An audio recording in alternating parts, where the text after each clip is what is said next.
جب یاجوج اور ماجوج کھول دیے جائیں گے اور ہر اونچائی سے پھسلتے ہوئے چلے آئیں گے ان کے لشکر کے لشکر، واقترب الوعد الحق، اس وقت وہ سچا وعدہ بالکل قریب آنے لگے۔ فَإِذَا هِيَ شَاخِصَةٌ أَبْصَارُ الَّذِينَ كَفَرُوا، اور اس وقت کافروں کی نگاہیں ٹکی رہ جائیں گی کسی ایک جگہ کے اوپر، جیسے کہ کبھی خوف ہوتا ہے انسان پر تاریخ تو آنکھیں پھٹی کی پھٹی رہ جائیں اور کسی ایک جگہ ٹکٹکی بن جاتی ہے، شاخصۃ، ٹنگی ہوئی ہو جائیں گی آنکھیں ان کی، یعنی گویا کہ کسی ایک طرف نگاہ جو ہے جم گئی ہے، آنکھیں پتھرا گئی ہیں خوف کی وجہ سے۔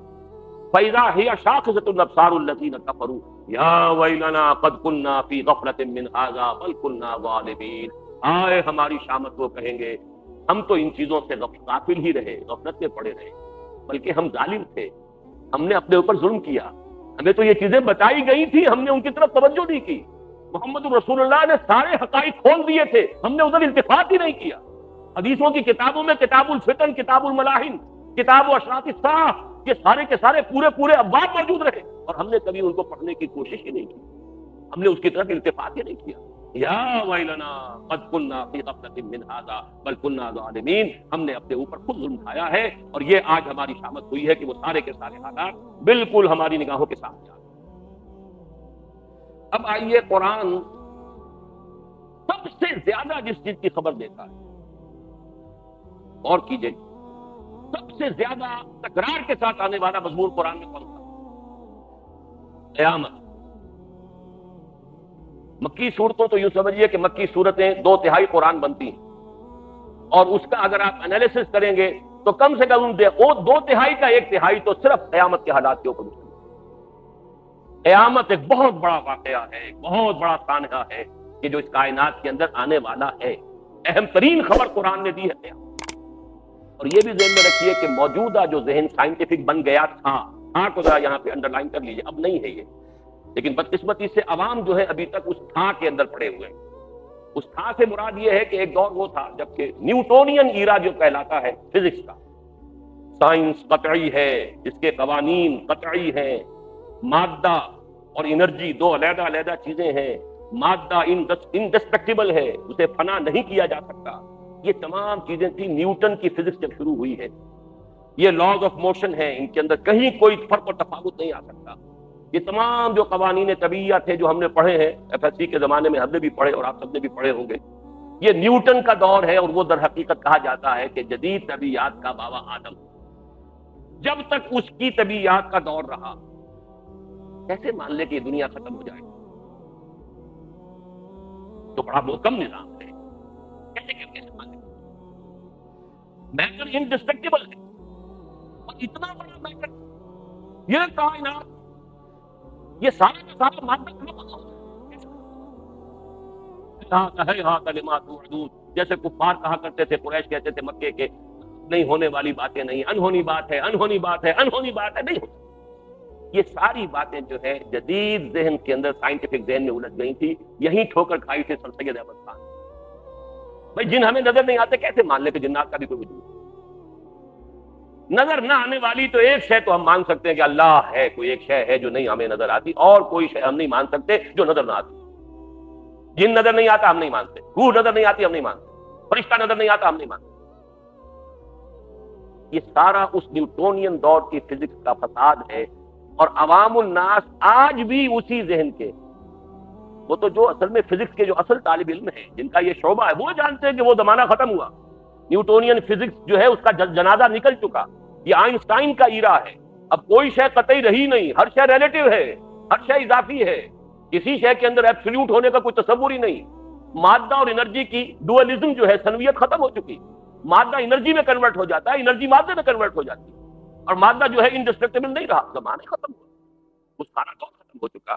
لیکن جب تک کہ یہ ابھی تک لوگوں کے ذہنوں میں وہ نیوٹونین ایرا کے اثرات باقی ہیں، قیامت کے بارے میں بھی کوئی یقین نہیں ہے لوگوں کو۔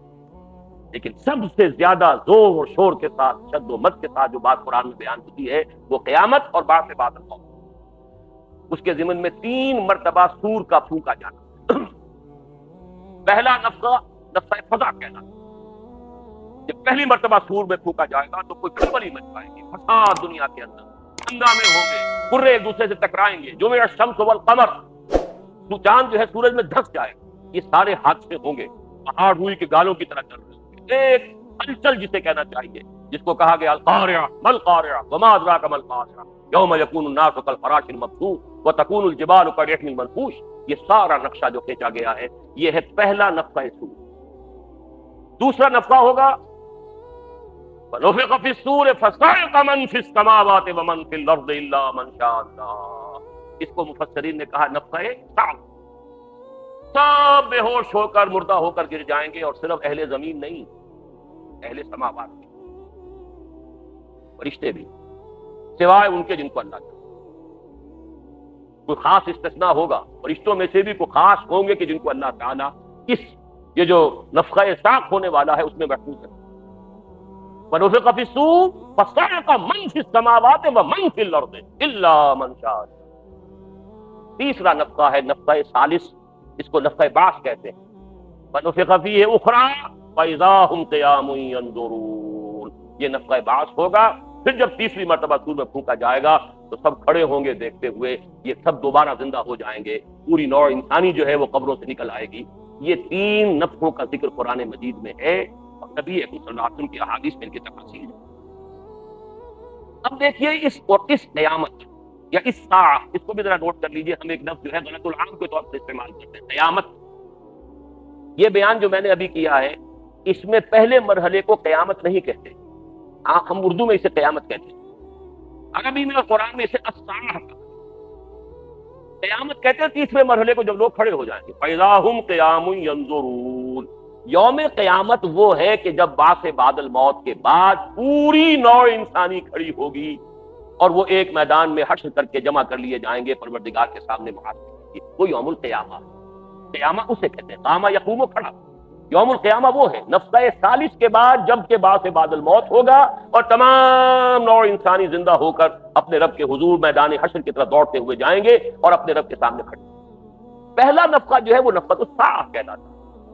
چنانچہ سورہ انبیاء کے فوراً بعد جو ہے قرآن مجید میں سورۃ الحج ہے، یا ایھا الناس اتقوا ربکم ان زلزلۃ الساعۃ شیء عظیم یوم ترونها تذهل كل مرضعۃ عما ارضعت وتضع كل ذات حمل حملها وترى الناس سكارى وما هم بسكارى ولكن عذاب الله شدید۔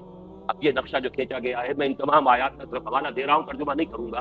زلزلۃ الساعۃ، اس کو نوٹ کیجیے، الساعہ ہے وہ پہلا نفخہ، جبکہ ایک ہنگامہ ہوگا، زلزلہ ہوگا، پوری کائنات کے اندر جو ہے ایسے عظیم ٹکراؤ ہوں گے اور پہاڑ روئی کے گالوں کی طریقے سے اڑے پھریں گے، زمین میں نہ کوئی اونچائی رہے گی نہ نیچائی رہے گی، یہ ٹوٹ ٹوٹ کر دکت الارض دکن دکم وجاء ربک والملک صفا صفا، اس کو کھلا ایک چٹیل میدان بنا دیا جائے گا، لا تری فیہا عوجا ولا امتا، نہ اس میں تم کہیں ٹیڑھ دیکھو گے نہ کہیں اونچائی دیکھو گے، ایک چٹیل میدان ہے اور اس میں پوری نوع انسانی جو ہے جمع ہوگی اللہ کے سامنے محاسبے۔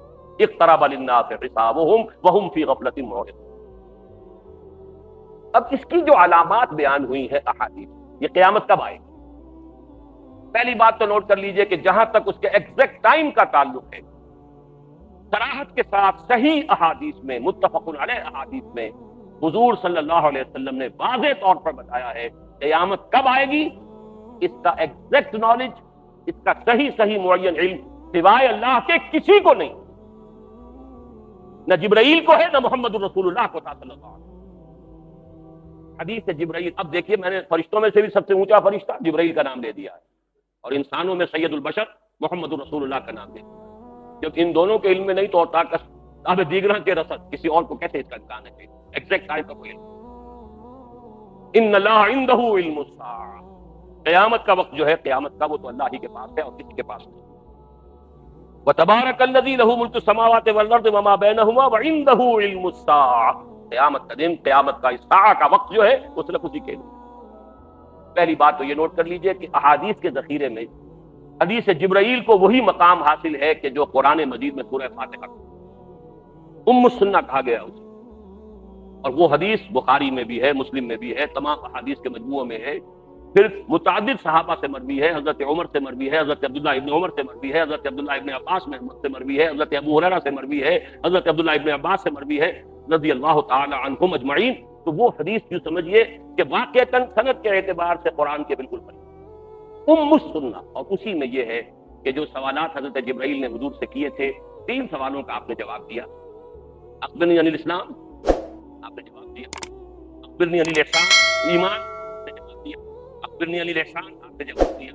اس کے بعد انہوں نے سوال کیا چوتھا اخبرنی عن الساعہ، قال ما المسئول عنها بعالم من السائل، حضور نے فرمایا صاف صاف کہ جس سے وہ پوچھنے والا ہے، جس سے پوچھا جا رہا ہے وہ بھی اس سے زیادہ واقف نہیں ہے جتنا کہ وہ خود۔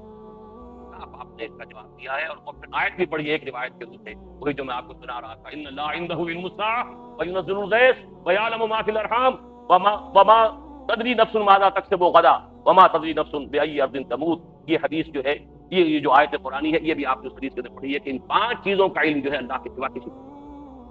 یہ سمجھ لیجئے کہ جہاں تک قیامت کے وقوع کا تعلق ہے، اس سے زیادہ شدنی، اس سے زیادہ اٹل، اس سے زیادہ یقینی ہے کوئی نہیں، لیکن جہاں تک اس کے عین وقوع کے وقت کا تعلق ہے، اس کا علم اللہ کے سوا کسی کو۔ البتہ اس کی علامات، ان علامات میں سب سے پہلی علامت، یہ نوٹ کیجئے، خود حضور صلی اللہ علیہ وسلم نے اپنی بعثت کو قرار دیا۔ میں 2 حدیثیں آپ کو سنا رہا ہوں، متفق علیہ روایت ہے، بخاری اور مسلم دونوں میں موجود ہے، حضرت انس رضی اللہ تعالیٰ عنہ سے مروی ہے، آپ نے فرمایا بعثت انا والساعۃ کہاتین، میں جو مبعوث کیا گیا ہوں، میں جو رسول بنا کر بھیجا گیا ہوں، میں اور قیامت ایسے ہیں۔ آپ نے اپنی 2 انگلیوں کو جوڑ دیا، یہ سبابہ اشارہ کرنے والی انگلی اور درمیانے کہاتین، جس طرح یہ دونوں جڑی ہوئی ہیں، بالکل اسی طرح میری بعثت اور قیامت یہ آپس میں جڑے۔ اب اس کی ایک تعبیر ہے، وہ یہ ہے کہ میرے اور قیامت کے درمیان کوئی اور نبی نہیں، انا آخر المرسلین وانتم آخر الامم، اب میں آخری رسول ہوں اور تم آخری امت، میرے اور قیامت کے درمیان کوئی فصل نہیں ہے، گویا کہ میری نبوت اور میری امت اور قیامت کے مابین اب کوئی اور نبوت اور کوئی اور امت حائل نہیں۔ لیکن دوسری حدیث میں بات اور واضح ہو جاتی ہے، یہ ترمذی میں ہے، بعثت فی نفس الساعہ فسبقتها کما سبقت هذه، دوسری حدیث میں یہ آتا ہے کہ جو ترمذی میں ہے کہ میں تو قیامت ہی میں پیدا کیا گیا، یعنی در حقیقت میری بعثت کے ساتھ عرصہ قیامت کا آغاز ہو گیا ہے، اس سلسلہ واقعات کی پہلی کڑی میں ہوں کہ جس کا کہ آخری جو انجام ہونے والا ہے وہ قیامت۔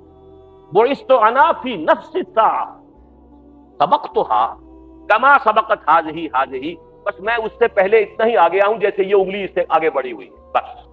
پھر وہی 2 انگلیوں کا آپ نے اشارہ کیا، جس طرح یہ انگلی آگے نکلی ہوئی ہے اس سے، بس اسی طرح میں اس سے پہلے آ گیا ہوں۔ گویا کہ حضور کی بعثت صلی اللہ علیہ وسلم اور قیامت کے ایک دوسرے کے ساتھ متصل۔ لیکن میں اس وقت جو آنا چاہتا ہوں، قبل قیامت کے واقعات کیا ہے؟ قبل قیامت جو کچھ ہونے والا ہے، جس کی خبر دی ہے محمد رسول اللہ صلی اللہ علیہ وسلم نے، اس میں سے ایک خبر تو وہ ہے جو خوشخبری کے طور پر ہم نے پچھلے 2 سالوں میں بہت عام کی۔ اسی مسجد میں میں نے وہ حدیثیں کئی مرتبہ آپ کو سنائی، وہ حدیثیں جن سے معلوم ہوتا ہے کہ قیامت سے پہلے کل روئے ارضی پر اللہ کے دین کا غلبہ ہوگا، پورا عالم انسانیت خلافت علی منہاج النبوت کے سائے تلے آ جائے۔ یہ قطعی ہے، یقینی ہے، اس میں کسی شک و شبے کی نہیں۔ حدیث آپ کو صرف تیزی کے ساتھ یاد کرنا ہے، حضرت نعمان ابن بشیر کی حدیث رضی اللہ تعالیٰ عنہ، مسند احمد ابن حنبل میں ہے، حضور نے اپنے زمانے سے لے کر قیامت تک 5 ادوار کا ذکر کیا، اور نبوت تکون النبوت فیکم ما شاء اللہ ان تکون ثم یرفع اللہ اذا شاء یرفعها، نبوت تمہارے مابین برقرار رہے گی جب تک اللہ چاہے گا، یعنی میں رہوں گا تمہارے مابین جب تک اللہ چاہے گا، پھر اللہ جب چاہے گا اسے اٹھا لے گا، یعنی میرا انتقال۔ ثم تکون خلافۃ علی منہاج النبوۃ، پھر ایک دور ہوگا خلافت کا جو عین نبوت کے نقش قدم پر ہوگی، خلافت راشدہ، وہی نظام بعین ہی، سرے منہ فرق نہیں ہوگا، بال برابر فرق نہیں ہوگا، علی منہاج النبوۃ، نبوت ہی کے نقش قدم، یہ بھی رہے گا جب تک اللہ چاہے گا، جب اللہ چاہے گا یہ بھی۔ ثم تکون ملکا عاما، تیسرا پھر ایک ملوکیت کا دور آئے گا، اور کٹکھنی ملوکیت، ظالم ملوکیت، مسلمانوں میں بادشاہ پیدا ہو جائے، تو عیاشیاں بھی کریں، اچھے بھی ہوں گے برے بھی، ظالم بھی ہوں، مسلمانوں کے حقوق غصب کریں، مسلمانوں کے بیت المال کو اپنی جاگیر بنا کر اپنی عیاشیوں کا ذریعہ بنائیں، یہ ملکن عاما۔ اس کے بعد فرمایا یہ دور بھی ختم ہو جائے گا، پھر چوتھا آئے گا، ثم تکون ملکن جبریا، پھر ملوکیت ہوگی غلامی کے ساتھ، پہلے بادشاہ تھے، مسلمان تو تھے، بابر تھا، اکبر تھا، کوئی بھی تھا، مسلمان تو تھے، برے بھی تھے اچھے بھی تھے، مسلمان تو تھے۔ اس کے بعد تم تاج برطانیہ کے غلام ہو گئے، یا کہیں فرانسیسیوں کے غلام ہو گئے، کہیں اطالویوں کے غلام ہو گئے۔ ثم تکون ملکا جبری فتکون ما شاء اللہ ان تکون، یہ بھی رہے گا جب تک اللہ چاہے گا، پھر یہ بھی ختم ہو جائے گا۔ پھر آخری دور فرمایا ثم تکون خلافت علی منہاج النبوہ، پھر نبوت کے نقش قدم پر خلافت کا نظام ہے۔ یہ پانچواں دور آ کر، ابھی چوتھے دور کے ہم درمیان میں پہنچے، کئی مرتبہ میں واضح کر چکا ہوں، زیادہ وقت نہیں کرنا چاہتا۔ براہ راست حکومت ہماری ختم ہو چکی ہے، کولونیل رول جو ہے اس نے اپنا بستر لپیٹ لیا ہے، فوجیں چلی گئی ہیں برطانوی اور بلندیزی، لیکن ان کا سارا کنٹرول ابھی باقی ہے۔ بلکہ حال ہی میں جو میں نے تقریر کی ہے لاہور میں، اس میں تو وہ غالب کا وہ مصرع میری زبان پر آیا کہ دم لیا تھا نہ قیامت نے ہنوز، پھر تیرا وقت سفر یاد آیا۔ ابھی وہ کولونیل رول پوری طرح ختم نہیں ہوا تھا کہ نیو ورلڈ آرڈر، اب یہ دوسری ایک طوفانی لہر جو آ رہی ہے پورے عالم اسلام کے اوپر اپنا تسلط جمانے، اور ہم تقریباً اس کی گرفت میں جا چکے ہیں۔ اپنے لیے تقریباً کہہ رہا ہوں، عالم عرب تو جا چکا، ختم ہو چکا پورا عالم عرب۔ لے دے کر ایک وہ سوڈان باقی ہے، باقی یہ کہ وہ ایک جس کو پاگل آدمی دنیا میں بنا دیا گیا ہے، یہ سمجھا جاتا ہے وہ لیبیا ہے، کوئی اہمیت نہیں، کوئی حیثیت نہیں۔ عالم عرب پورا شکنجے میں یہود کے سامنے سر نگو، چاہے حسن ہو چاہے حسین۔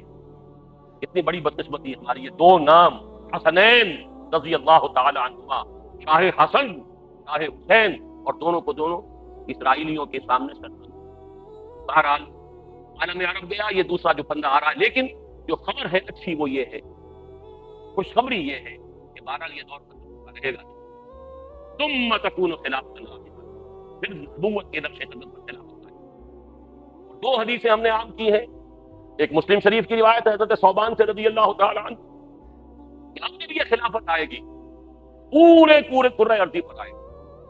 حضرت ثوبان فرماتے ہیں کہ حضور نے ارشاد فرمایا ان اللہ زوالی الارض، اللہ نے میرے لیے پوری زمین کو لپیٹ دی، فرائے تو مشارقہا و مغاربہا، تو میں نے اس کے سارے مشرق بھی دیکھ لیے، سارے مغرب بھی دیکھ لیے۔ وَإِنَّ أُمَّتِي سَيَبْلُغُ مُلْكُهَا مَا سُئِلَ لِي مِنْهَا، اور میری امت کی حکومت ان تمام علاقوں پہ قائم ہو کر رہے گی جو مجھے سکیڑ سکے۔ کسی شک و شبے کی گنجائش؟ یہ پیشین گوئی نہیں تو کیا ہے؟ یہ نبوت ہے، یہ خوشخبریاں ہیں، یہ خبریں ہیں، یہ آنے والے دور کی خبریں ہیں جو محمد رسول اللہ دے رہے ہیں، اور ان کی یہ خبریں کسی تخمینے پر نہیں ہیں۔ اقبال نے تو خیر مسئلہ استعمال کیا تھا، قلندر ہرچے گویر دیدہ گویر۔ میں کہتا ہوں یہاں صحیح ترین لفظ جو یہاں پر اپلائی ہوتا ہے صحیح معنی میں، وہ پیمبر ہرچے گویر دیدہ گویر، پیغمبر جو کچھ کہتا ہے دیکھا ہوا ہے۔ افَتُمَارُونَهُ عَلَىٰ مَا يَرَىٰ وَلَقَدْ رَآهُ نَزْلَةً أُخْرَىٰ عِندَ سِدْرَةِ الْمُنتَهَىٰ، کیا تم اس سے جھگڑ رہے ہو اس چیز کے بارے میں جو اس نے دیکھی ہے؟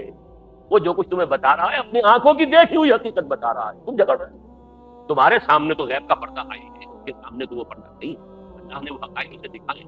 افَتُمَارُونَهُ عَلَىٰ مَا يَرَىٰ وَلَقَدْ رَآهُ نَزْلَةً أُخْرَىٰ عِندَ سِدْرَةِ الْمُنتَهَىٰ۔ بہرحال یہ، اور تیسری حدیث حضرت مقداد بن الاسود سے، اس روئے ارضی پر نہ کوئی اینٹ اور گارے کا بنا ہوا گھر رہے گا، نہ کوئی خیمہ رہے گا جس میں اللہ کلمہ اسلام کو داخل نہ کرے۔ بِعِزِّ عَزِیزٍ وَذُلِّ ذَلِیلٍ، یا تو گھر والا اور خیمے والا اسلام قبول کرے گا، اس کے گھر میں اسلام داخل ہوگا، اس کو بھی اعزاز عطا کرے گا۔ وَلِلَّهِ الْعِزَّةُ وَلِرَسُولِهِ وَلِلْمُؤْمِنِينَ وَلَٰكِنَّ الْمُنَافِقِينَ لَا يَفْقَهُونَ، یا قبول نہیں کرے گا اسلام تو چھوٹے ہو کر رہنا پڑے گا، جزیہ دینا پڑے گا، گویا کہ اس کے گھر میں بھی اسلام تو آ گیا، کیونکہ ملک میں جب لا آف دی لینڈ جو ہے وہ اللہ کا ہو گیا تو وہ گھروندا اس کا اسی ملک میں ہے نا، اسلام کے تابع تو وہ گھر بھی ہو گیا، لیکن وہ بد نصیب اسلام کے اعزاز سے محروم ہے۔ بِعِزِّ عَزِیزٍ وَذُلِّ ذَلِیلٍ۔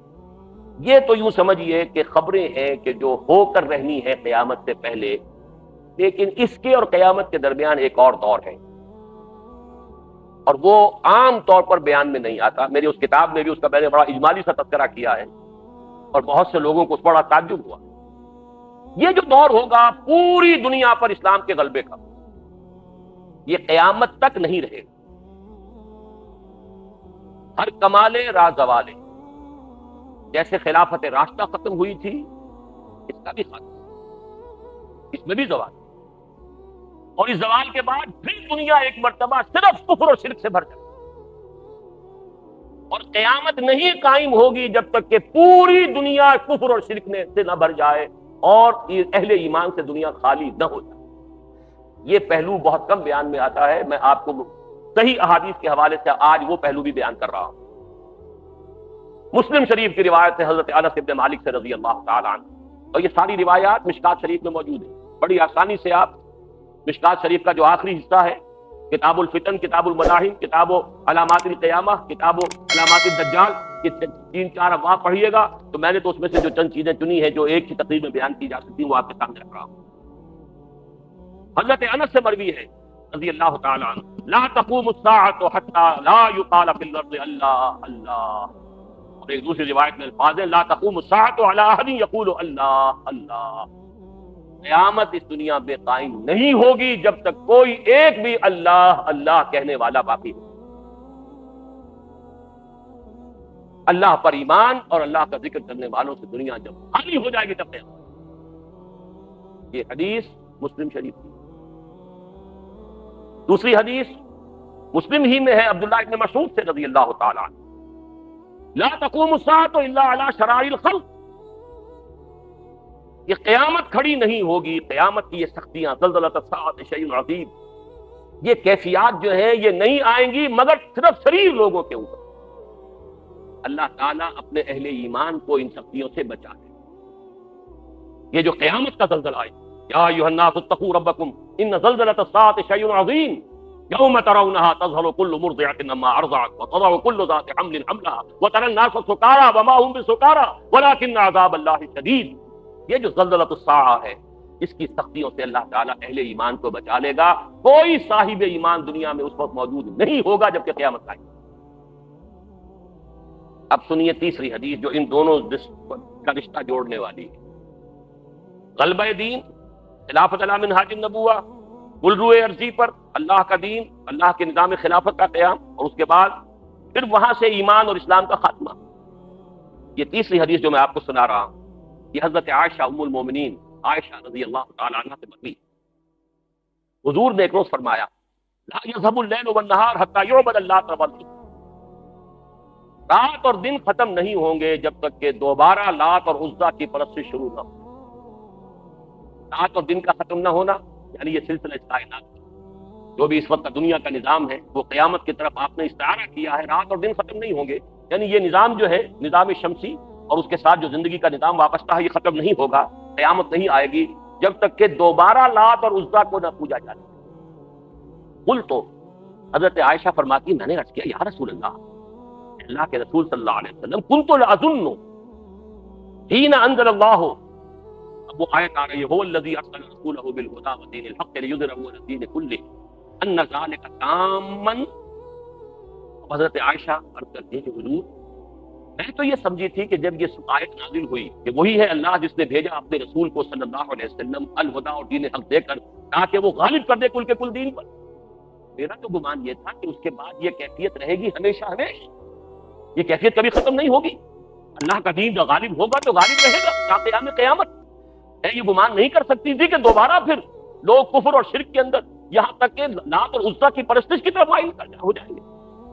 اب حضور نے جواب دیا انہ سیکون من ذلک, ہوگا یہ تو ہوگا. اللہ کا دین غالب ہو جائے گا, باطل ختم ہو جائے گا, اللہ کا دین پوری دنیا پر غالب آئے گا, اللہ کا نظام خلافت قائم ہو جائے گا ماشاء اللہ. لیکن یہ رہے گا جب تک اللہ چاہے گا. ثم یبعث اللہ ریحا طیبۃ, پھر اللہ تعالیٰ ایک بڑی ہی خوشگوار ہوا چلائے گا. نوٹ کیجیے الفاظ, ریحا طیبۃ, بڑی خوشگوار خوش آئند ہوا چلائے گا. فتوفى كل من كان في قلبه مثقال حبة من خردل من ایمان, جس سے کہ انتقال ہو جائے گا, موت واقع ہو جائے گی ہر اس انسان کی جس کے دل میں ذرہ برابر رائی کے دانے کے برابر بھی ایمان ہوگا. فيبقى من لا خیر فیہ, پھر زمین میں وہی لوگ رہ جائیں گے جن میں کوئی خیر نہیں. فيرجعون الى دین آبائہم, اور وہ پھر اپنے آباء و اجداد پچھلے ان کے دین کی طرف لوٹ. اس سے معلوم ہوا کہ قیامت کے قائم ہونے سے قبل اور اللہ کے دین کے غلبے کے بعد اللہ تعالیٰ کی طرف سے معجزانہ خرق عادت طور جیسے قیامت آئے گی تب بھی تو قرے ایک دوسرے سے ٹکرائیں گے. جب ایسے بڑے بڑے ہو سکتے ہیں, زلزلہ تو ساعہ ہو سکتا ہے, تو یہ بھی اللہ کی طرف سے کوئی بعید تو نہیں اس کی قدرت سے کہ کوئی ایسی ہوا چلے گی جس سے صاحب ایمان جو ہے وہ موت کی نیند سو جائے. تاکہ قیامت کا وہ زلزلہ جو ہے اس کی سختیوں سے اللہ یہیں سے بچا دے.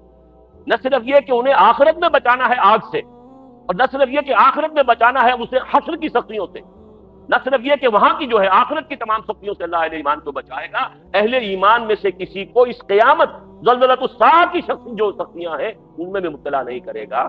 ثم یبعث اللہ ریحا طیبۃ فیتوفی کل من کان فی قلبہ مثقال حبۃ من خردل من ایمان ویبقى من لا خیر فیہا پھر وہی لوگ رہ جائیں گے جن میں کوئی خیر نہیں ہوگا. فیرجعون الی دین آبائہم، تو پھر وہ لوٹ جائیں گے اپنے آباء و اجداد کے دین کی طرف. اب یہ وہ لوگ ہوں گے جن پر کہ قیامت کی وہ سختی آئے گی. ان زلزلۃ الساعۃ شیء عظیم، ان تمام سختیوں کا ان کو جھیلنا. اب آئیے تیسرا، اس سے قبل کیا قیامت ہوگی. یہ تو قرآن مجید کی سب سے زیادہ اہم خبر. ایک وقت آئے گا یہ پہاڑ روئی کے گالوں کی طرح ہوں گے، زمین چٹیل میدان ہوگی، تمام انسان جو ہے پھر دوبارہ بھی زندہ کیے جائیں گے. لیکن اس سے پہلے جو ہے بہرحال وہ زلزلۃ الساعہ، اس سے پہلے دنیا سے اہل ایمان کا خاتمہ ہوگا. ہم ٹائم ٹیبل کوئی نہیں دے سکتے، یہ بھی متا نہیں کتنے سال لگیں گے ایک کام میں دوسرے میں. جس طرح نفخہ اولا، نفخہ ثانیہ، نفخہ ثالثہ، 3 مرتبہ جو سور پھونکا جائے گا، ہمیں کچھ معلوم نہیں کہ ان کے درمیان وقفہ کتنا ہو. 100 سال ہوں گے، 200 سال ہوں گے، 10 سال ہوں گے، 20 سال، کچھ پتہ نہیں. جو چیز ہمیں بتائی گئی ہے وہی تک ہمیں معلوم ہے. سبحانک لا علم لنا الا ما علمتنا. اور اللہ نے ہمیں سکھایا، یا قرآن میں بتایا یا محمد الرسول اللہ کے ذریعے سے بتایا. ہمارے نزدیک دونوں ایک ہیں، ان دونوں میں کوئی فرق نہیں. ہاں، ہم صرف حدیث کے ضمن میں یہ دیکھیں گے کہ حدیث صحیح ہو، اس کی روایت جو ہے وہ قابل اعتماد ہو، اس کے اندر جو ہے جھول نہ ہو. اس حد تک تو دیکھیں گے. باقی یہ کہ جو بات ثابت ہو جائے گی محمد رسول اللہ صلی اللہ علیہ وسلم سے، اس کی ہم تصدیق. تو قیامت آئے گی. قیامت سے پہلے ایک وقت آئے گا جبکہ دنیا میں کوئی صاحب ایمان نہیں ہوگا. اس سے پہلے ایک وقت آئے گا جبکہ پوری دنیا پر اللہ کے دین کا غلبہ ہوگا. اس سے پہلے کیا ہوگا؟ یہ اس سے پہلے والا معاملہ ہے جو آج کے میرے عنوان میں ہے، دجالی فتنہ، المسیح الدجال، دجال الاکبر. اس کے ضمن میں کتاب الفتن پڑھیے. اب میں خاص طور پر آپ حضرات کو ادھر راغب کرتا ہوں، اس لیے کہ میرے سامنے ایک بہت بڑے عالم دین نے، ایسے عالم دین جو مدرس ہیں، حدیث پڑھاتے ہیں. یہ واقعہ میرے ساتھ بیتا، بنو میں بیتا. جب میں نے یہ حدیث نعمان ابن بشیر کے جلسے میں پڑھی ہے، بعد میں انہوں نے کہا کہ یہ تو حدیث ہمیں بھی معلوم ہے، اس لیے کہ ہمارے مدرسوں میں بھی سارا جو حدیث کا درس ہوتا ہے وہ سب وہ شروع کے جو فقہی ابواب ہیں، وضو کے اور نماز کے اور روزے کے اور یہ اور وہ جس میں اختلافات ہیں مسلمانوں کے، سارا وقت صرف ہو جاتا ہے ان پر. یہ احادیث کے ابواب تو ہم پڑھتے ہی. اگر یہ حال علماء کا ہے اور ایک عالم دین خود اس کا اعتراف مدرس، ہماری توجہ نہیں. اور عام آدمیوں کو کیا کروں، خاص طور پر جن کے ذہنوں میں سر سید کے دور سے شروع ہونے والے فکر نے کہ جو اپنے انتہائی عروج کو پہنچا ہے غلام احمد پرویز کی تحریروں میں، جن کے ذہنوں تک وہ ذہن رسائی کر چکا ہے کسی درجے میں. اب ان کو تو میں اور کیا کروں اگر علماء کا حال یہ کتاب دیگرہ کے رسل. اس لیے میں کہہ رہا ہوں کہ ان احادیث کا مطالعہ کیجئے، ان افواد کا مطالعہ کیجئے، غور و فکر کیجئے. یہ چیزیں ہیں اور اس لیے بتائی ہیں محمد رسول اللہ صلی اللہ علیہ وسلم نے. معاذ اللہ، آپ کوئی کاہن تو نہیں تھے کہ خبریں دے کر کوئی نذرانے وصول کرتے ہیں. کیوں یہ پیشن گوئیاں کی؟ اس لیے بتایا کوئی اس میں ہمارے لیے خیر تھا. جیسے سنگھائے میل ہوتے، اگر کسی راستے پر جا رہے ہیں اور آپ کو کچھ دیر کے بعد پھر نشان مل گیا کہ ہاں یہ فلاں میری منزل 20 میل رہ گئی ہے، ایک تو یہ بھی صحیح پتہ لگ جاتا ہے آپ کو کہ میں صحیح راستے پر ہوں. اس سے پہلے دو راہ آیا تھا، پتہ نہیں سڑک میں کوئی غلط تو نہیں مڑ آیا. وہ نشان میل جب آتا ہے، سنگ میل جب آتا ہے، تو آپ کو نہ صرف فاصلے کا پتہ چلتا ہے بلکہ یہ بھی یقین ہو جاتا ہے کہ میں صحیح راستے پر ہوں. تو یہ تمام واقعات سنگھائے میل ہیں اور ہمیں اپنی دونوں آنکھیں کھولنی چاہیے، قرآن اور سنت اور قرآن و حدیث کی 2 آنکھیں، کہ جن سے ہم ان تمام نشانات راہ کو دیکھ سکیں. اور ہمارے سامنے وہ جس کو اقبال نے کہا ہے چشمہ ہے میری آنکھ کا خاک مدینہ و نجف. میں کہا کرتا ہوں کہ میری جو آنکھ ہے اس کا سرما قرآن اور حدیث رسول صلی اللہ علیہ وسلم. یہ 2 آنکھیں ہیں جن سے ہمیں حالات کو دیکھنا، جس سے سارا نظر آ رہا ہے کہ کیا ہو رہا ہے، کیوں ہو رہا ہے، کس طرح ہو رہا ہے، یہ اسرائیل کیسے بن گیا، یہ مسلمانوں پر کیا آفت کیوں آ گئی، کس لیے آ گئی، حالات کدھر جا رہے ہیں، زمانے کا رخ کیا ہے، آنے والے کیا حالات ہیں، what are the coming events which are casting their shadows before. ان تمام چیزوں میں بصیرت حاصل کرنی ہے تو آپ کو ان احادیث کا مطالعہ کرنا ہے. ان میں ہے یہ کتاب الفتن، کتاب الملاحم، الملحمۃ العظمی. ایک خبر دی گئی ہے تاریخ انسانی کی عظیم ترین جنگ، جس میں اتنے انسان مریں گے کہ پرندے اڑتے چلے جائیں گے، انہیں زمین پہ اترنے کی جگہ نہیں ملے گی، لاشیں ہی لاشیں ہوں گی، تھک کر بندہ گرے گا تو لاشوں بن گیا. یہ بھی الفاظ ہیں. اور یہ الملحمۃ العظمیٰ، یہ نوٹ کر لیجیے. اعظم کہتے ہیں سب سے بڑی. یہ جنگ عظیم 2 ہوئی ہیں ابھی تک، جنگ عظیم اول، جنگ عظیم 2. عظیم ہے یہ، اعظم ابھی آنے والی ہے. تھرڈ ورلڈ وار جس کی دنیا میں باتیں ہو رہی ہیں، وہ شروع ہوتی ہے، یہ موضوع رہی ہے دنیا کے اندر. اسی کے لیے ساری ہو رہی ہے یہ کہ کہیں ہمارے سوا کسی کے پاس ایٹم بم نہ ہو جائے. یہ ساری جو بھی جد و جہد ہو رہی ہے، یہ رابین راشد صاحبہ جو ہیں، جو فرقی بنی ہوئی پھر رہی ہیں ادھر سے ادھر، ادھر سے ادھر، یہ ساری کس لیے؟ کسی مسلمان ملک کے پاس جو ایٹمک طاقت نہیں ہوئی. حالانکہ ان کے پاس جو ایٹمک طاقتوں کے اسٹاک پائلز ہیں، 1 8 2 4 بم ہم کو بنا بھی لیں گے تو اس سے کون سی قیامت آ جائے. لیکن نہیں، don't want to take any risk.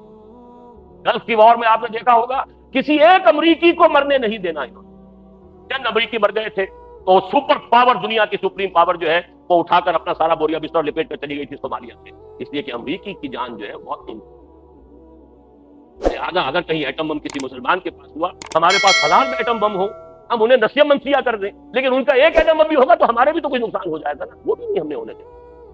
یہی وجہ ہے کہ عراق کی جنگ میں انہوں نے دو بدو جنگ کی نوبت ہی نہیں آنے دی. وہ ہوائی جہاز اور وہ ان کے جو ذرائع تھے، پیٹریوٹک میزائل نکال کے لے آئے کہ اسکڈ میزائل جو ہے وہ تو اس کا 0 ہو گیا. بہت بڑا غرہ تھا اسکڈ میزائل کا. اسکڈ میزائل کے اوپر غرہ تھا صدام حسین کو کہ میں تباہی مچا دوں گا. ابھی تک اس سے پہلے پیٹریوٹک میزائل انہوں نے رونمائی نہیں کی تھی، اس کی عین وقت کے اوپر لائے. 0 اسکڈ میزائل 0. اس حوالے سے ان کے جو ہتھیار ہیں کس کس طرح کے ہیں، کس کس طریقے سے، وہ تو انشور کرنا چاہتے ہیں ہمارا کوئی حق نہیں، باقی ساری دنیا ہمارے تلے آ جائے، لیکن یہ نہیں کہ ہم اپنے کسی جان کا نقصان کر سکیں. اس کے لیے یہ ساری بات. تو جان لیجئے الملحمۃ العظمیٰ، یہ تاریخ کی عظیم ترین جنگ جس کی خبر دی ہے محمد رسول اللہ صلی اللہ علیہ وسلم. پھر مہدی عرب میں ایک فطور رونما ہوگا. یہ میرا گمان ہے، میں جہاں اپنا گمان ہے وہ الگ ڈاکٹر، میرا گمان ہے کہ شاہ فہد کے انتقال کے فوراً بعد اس کا سلسلہ شروع ہو جائے. ابھی تک یہ سعودی ڈائنیسٹی اس لیے قائم ہے کہ ان کے ہاں ایک روایت بڑی پختہ ہے، اور وہ روایت یہ ہے کہ جیسے ہی ایک بادشاہ فوت ہوتا ہے، جو ولی عہد پہلے سے معین تھا وہی لازماً از خود بادشاہ بن جاتا ہے، اور اگلے ولی عہد اور دوسرے ولی عہد ان کا فیصلہ اسی وقت ہو جاتا ہے، تاکہ پھر کوئی جھگڑا نہ ہو، اب اس بادشاہ کے انتقال پہ کوئی جھگڑا نہ ہو. اور یہ ہوتا رہا ہے ابھی تک. عبد العزیز کا انتقال ہوا، شاہ سعود آ گئے، شاہ سعود کا انتقال ہوا، شاہ فیصل آ گئے، شاہ فیصل کا انتقال ہوا یا شہید کیے گئے، شاہ خالد آ گئے، شاہ خالد کے بعد یہ آ گئے، کوئی اختلاف نہیں ہوا. اب اختلاف کی جڑ امریکہ ڈال رہا ہے کہ اب جو ولی عہد ہے عبداللہ، وہ امریکہ کو پسند نہیں، امریکہ کی پسند آئے گی، وہاں پر آڑے آئے گی. لیکن یہ روایت ٹوٹی اور خون ریزی کا ایک دور سعودی عرب کے اندر، اور اسی میں وہ سارا ہنگامہ حدیث میں تفصیل سے پڑھ لیجیے کہ پھر اللہ تعالیٰ کسی ایک مسلمان صاحب ایمان کو اللہ تعالیٰ اٹھائے گا، وہ پھر قیادت کرے گا عربوں کی، اور پھر ان کے ساتھ جو ہے وہ جنگوں کا سلسلہ شروع ہوگا. تو یہ مہدی کی شخصیت، ایک مہدی کا تصور وہ ہے جو شیعوں کے ہاں، وہ تو یہ ہے کہ ان کے بارے میں امام غائب ہے، 1200 برس سے وہ غائب ہے اور وہ پھر کبھی ظاہر ہو جائیں گے. ہمارا تصور وہ نہیں ہے. لیکن اچھی طرح جان لیجیے، جیسے حضرت مسیح، ہمارے اور عیسائیوں کا اختلاف کس بات ہے؟ عیسائی کہتے ہیں کہ حضرت مسیح زمین آسمان پر زندہ گئے ہیں، ہم بھی مانتے ہیں کہ نہیں. عیسائی کہتے ہیں کہ حضرت مسیح دوبارہ آئیں گے، ہم بھی مانتے ہیں کہ نہیں. اختلاف کیا ہے؟ اختلاف صرف یہ ہے، ان کا عقیدہ یہ ہے کہ حضرت مسیح صلیب دیے گئے، صلیب پر فوت ہو گئے، پھر بعث بعد الموت ہو چکا، اس کے بعد دوبارہ اٹھے ہیں اور گئے ہیں، اور اب ان پر کبھی موت طاری نہیں ہوئی. ہمارا عقیدہ یہ کہ نہیں، حضرت مسیح سولی نہیں دیے گئے، ان کی جگہ کوئی اور شخص سولی چڑھ گیا ہے، ولیکن شبہ لہم، اور وہ زندہ اسی طرح آسمان پر اٹھا لیے گئے ہیں. وہ آئیں گے، پھر ان پر موت واقع ہوگی، وہ شادی بھی کریں گے، ان کی اولاد بھی ہوگی، وہ دنیا میں رہیں گے، اور پھر حضور نے خبر دی ہے کہ وہ میرے ہی حجرے میں، حجرہ عائشہ میں دفن ہو گئے، اور یہاں سے میں اور وہ دونوں ابو بکر اور عمر کے درمیان اٹھیں گے قیامت میں. بعث بعد الموت میں ایک طرف ہمارے ابو بکر ہوگا، ایک طرف عمر ہوگا، اور ہم دونوں، میں اور مسیح دونوں اسی جگہ سے اٹھیں. یہ ہمارا عقیدہ ہے حضرت مسیح کے بارے میں. تو کچھ چیزیں مشترک ہے، کچھ چیزوں میں فرق ہے. مشترک کو بھی جان لیجئے کہ وہ بھی مانتے ہیں کہ حضرت مسیح آسمان پر اٹھا لیے، ہم بھی مانتے ہیں اٹھا لیے. وہ بھی مانتے ہیں کہ حضرت مسیح دوبارہ دنیا میں آئیں گے، سیکنڈ کمنگ آف جیسس. اور جو کٹر مذہبی عیسائی ہیں وہ شدت سے انتظار کر رہے ہیں، Jesus is coming, Jesus is coming. آپ کو یہ